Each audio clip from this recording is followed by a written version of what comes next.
The poor like you're just not needed in this house. My mother-in-law suddenly complained to me. Being told I'm not needed out of the blue, it's baffling. What do you mean by that? Don't you get it yet? Maybe this will make you understand.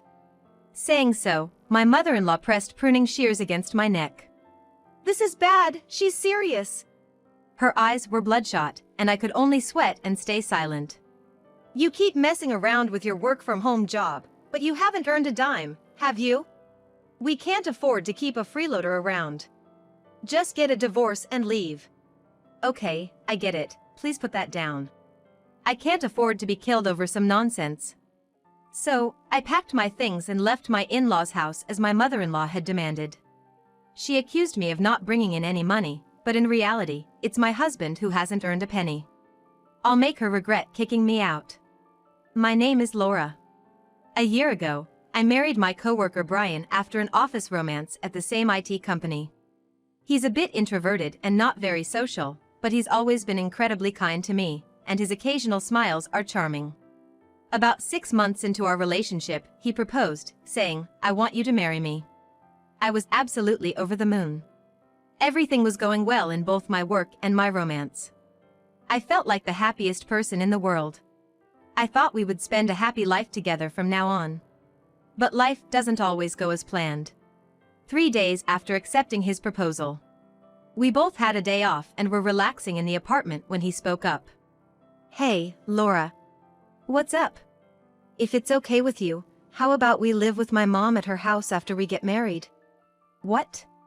I was taken aback by his suggestion. I hadn't even formally met his mother yet, let alone considered living with her. I don't even know what kind of person your mom is. Let's just live together, just the two of us, after we get married. Please. My mom has been struggling financially since she got divorced when I was in middle school. We'll send her money once we start earning more. Just for a little while. Brian looked into my eyes, desperately pleading. He said we'd eventually live on our own, but if you insist. But let's meet your mom first before I make a final decision. Okay. Then let's go to her place right now. Now? Really? Yeah, it's better to do these things sooner rather than later. I've always thought this, but Brian becomes quite active when it's about his mother. Even when we were dating, he'd often say, "My mom loves this," and I guess he might be a bit of a mama's boy. And so, I found myself being taken to Brian's family home. "Are you Laura?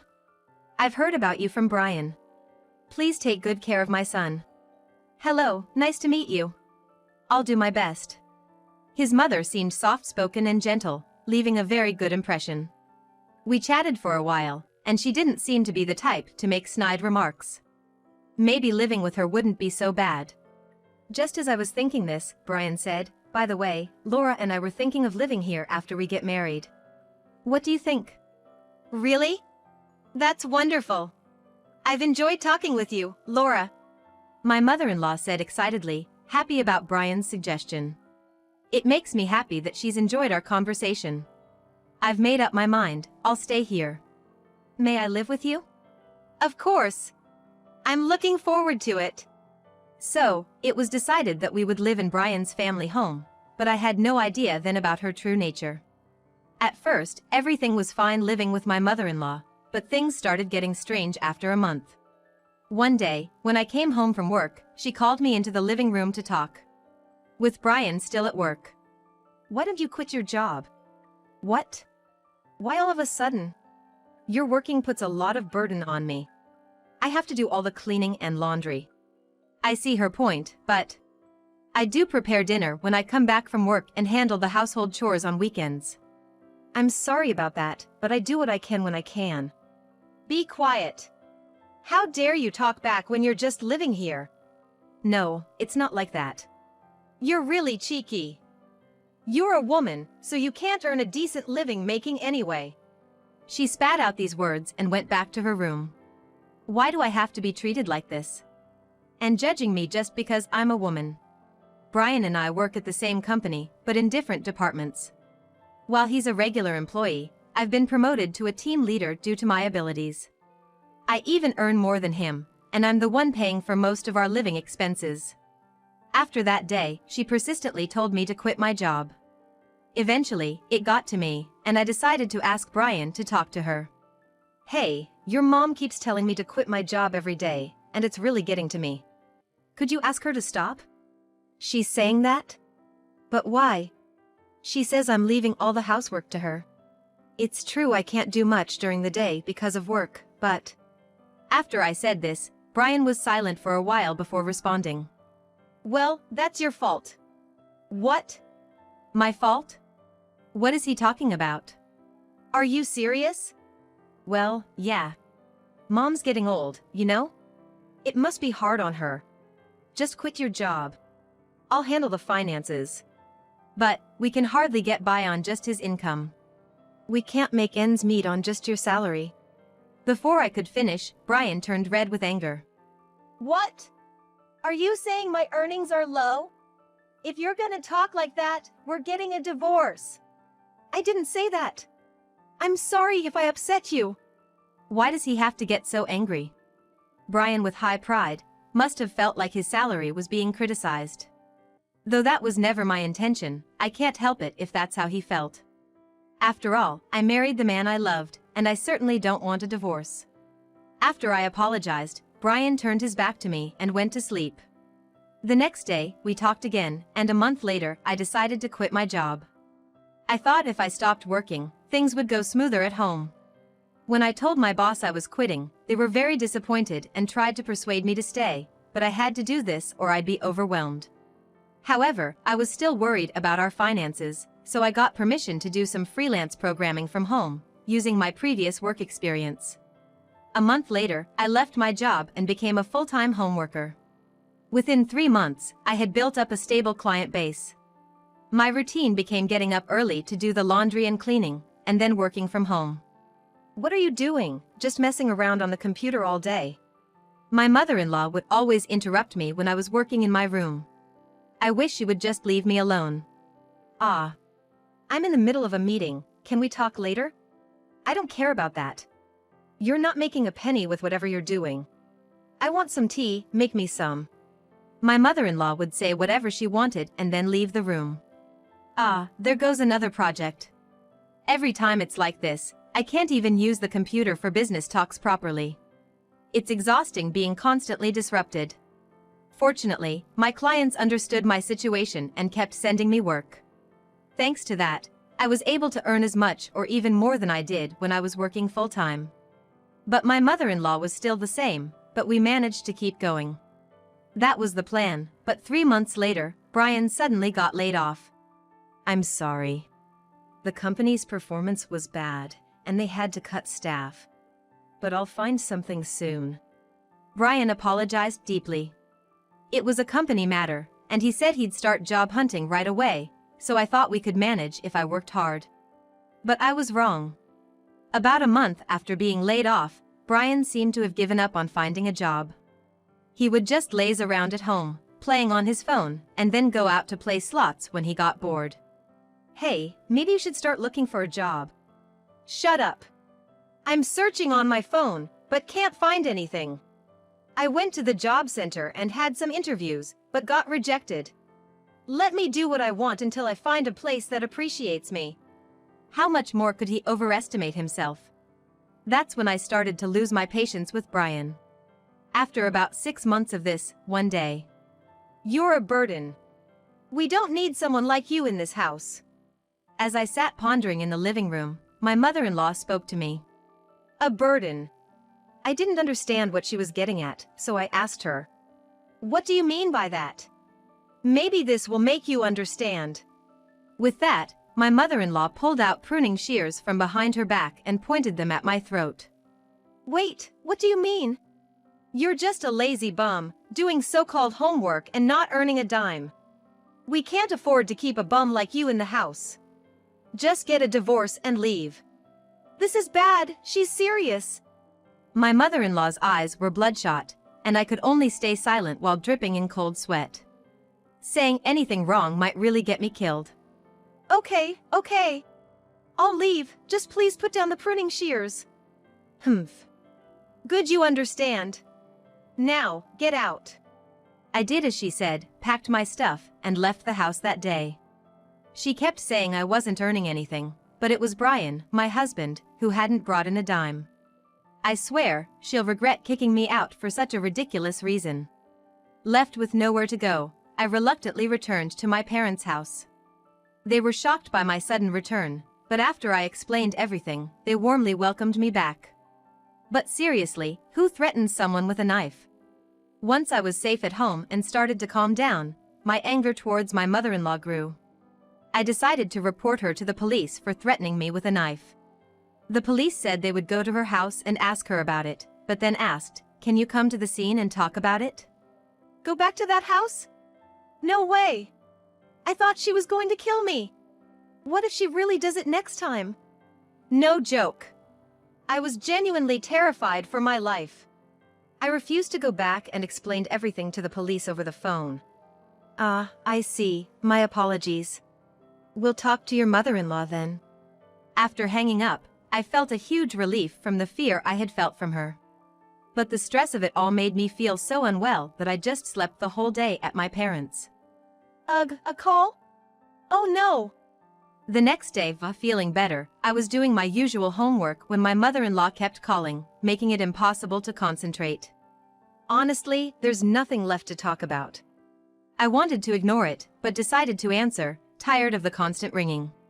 Yes, what is it? It's not about what I want. Why are you really leaving?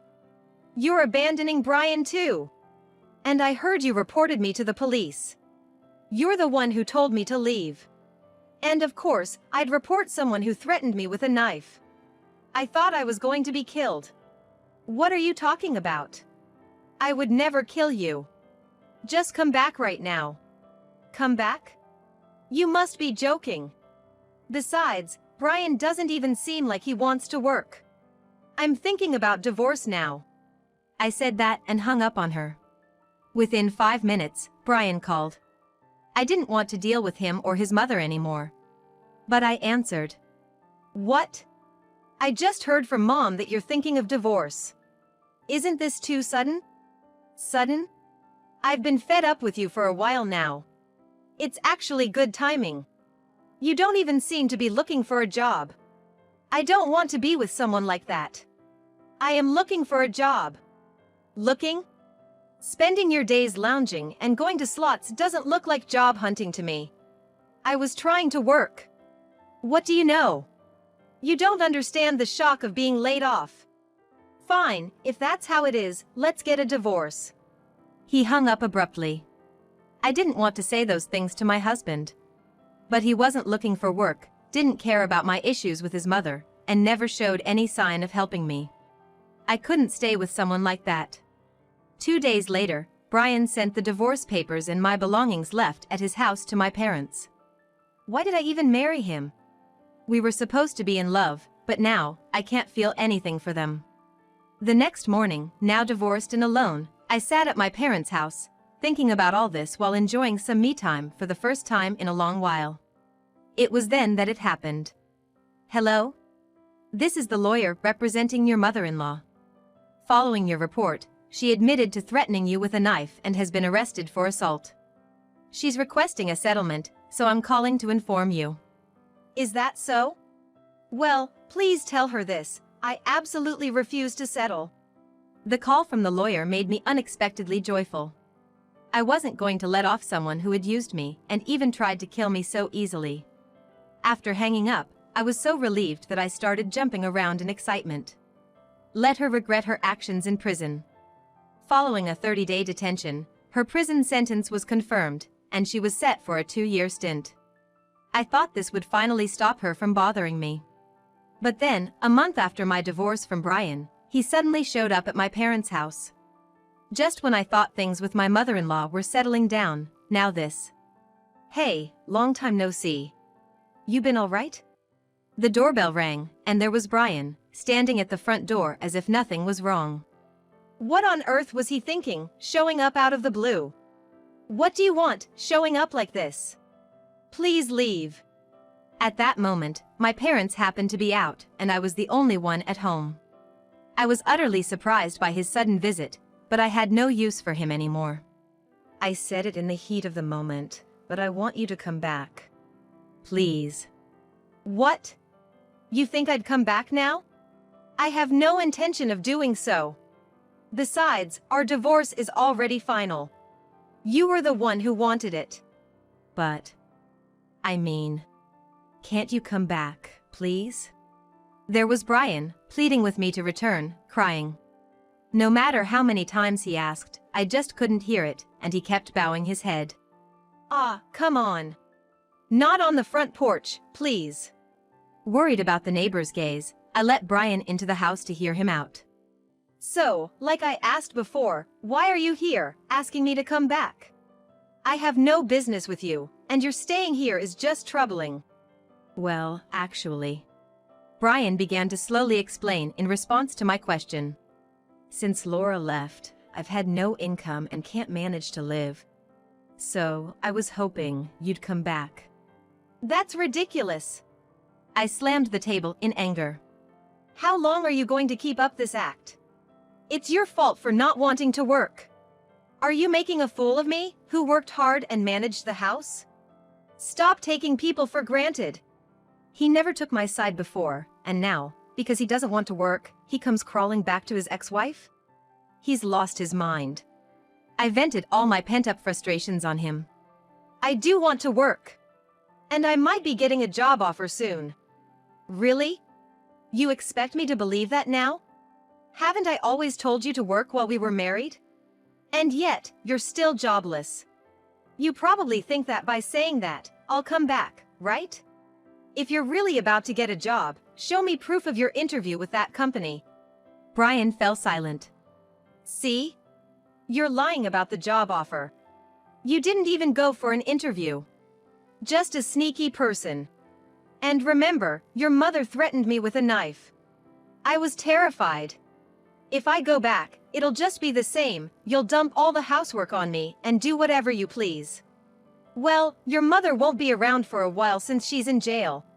No, it won't be like that. If it happens again, I'll definitely stand by you. I'll help with the chores too. No, I'm certain you would do the same thing again. Normally, a mother doesn't threaten her son's wife with a knife just because she's upset, right? Living with such a person is impossible, no matter how you look at it. And if you really want me back, you would protect me from her, right? Normally, you would suggest we leave your family home and live somewhere else. Brian just went silent, with nothing to say. Can't say anything? That means it's just as I thought, right? Can you please leave now? Even after being told to leave, Brian didn't move. As I watched him, my anger started to rise again. Get out of my house now! Startled by my loud voice, my ex-husband Brian hurriedly left my parents' house.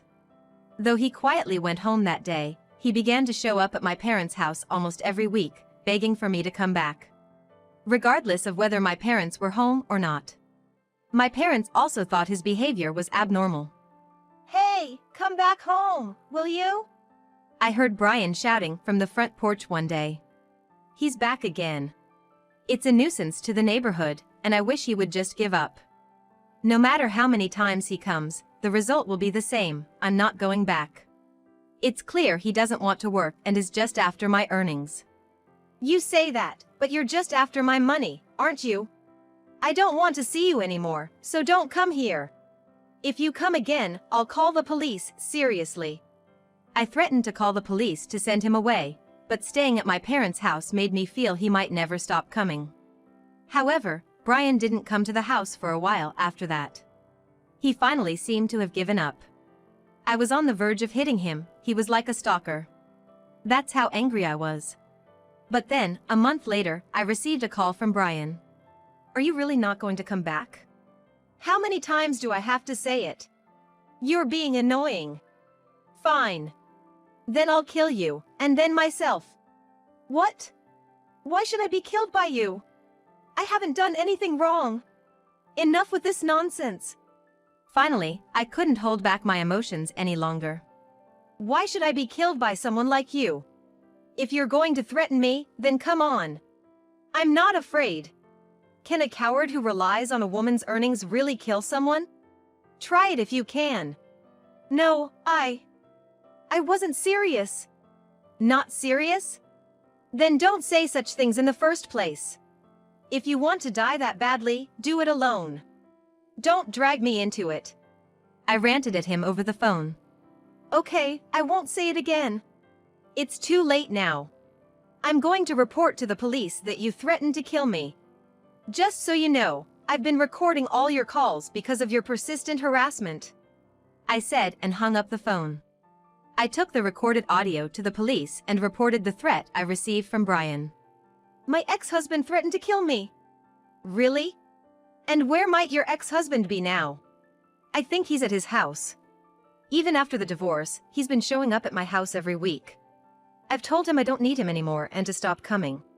Then today, he called and threatened to kill me when I refused to reconcile. If his statement matches yours, we might arrest him. Is that okay? Hearing the word arrest from the police, I couldn't help but smile. Yes. I'd prefer that. He's been acting like a stalker, and I want him arrested immediately. I left the police station after that.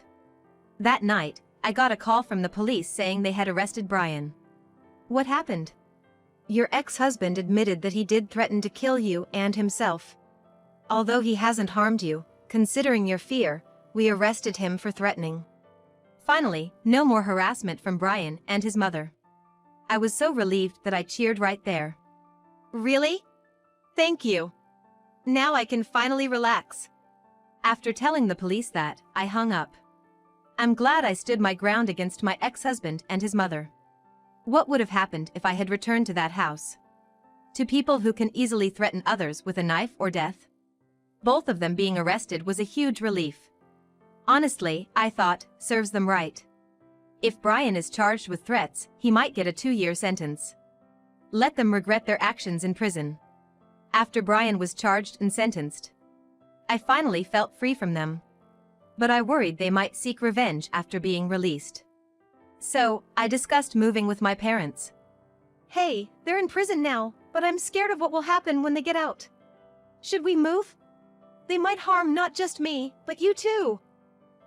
It's sad to leave this house, but considering that man threatened Laura with a knife so casually.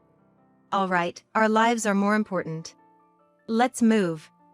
My father said, deciding to move. So, 2 months later, we moved to an apartment. Of course, we didn't tell my ex-husband Brian or his mother about the move, so even if they got out, they couldn't bother us. 2 years later, their sentences ended and they were released. So far, they haven't shown up where I currently live. I've blocked their calls and changed my email address, so there's no way for them to contact me. During the time Brian was in prison, about a year after his incarceration, I remarried someone I met through work. He's 2 years older than me, hardworking, kind, and so capable, I feel unworthy. I truly hope to spend a long, happy life together with him, working side by side.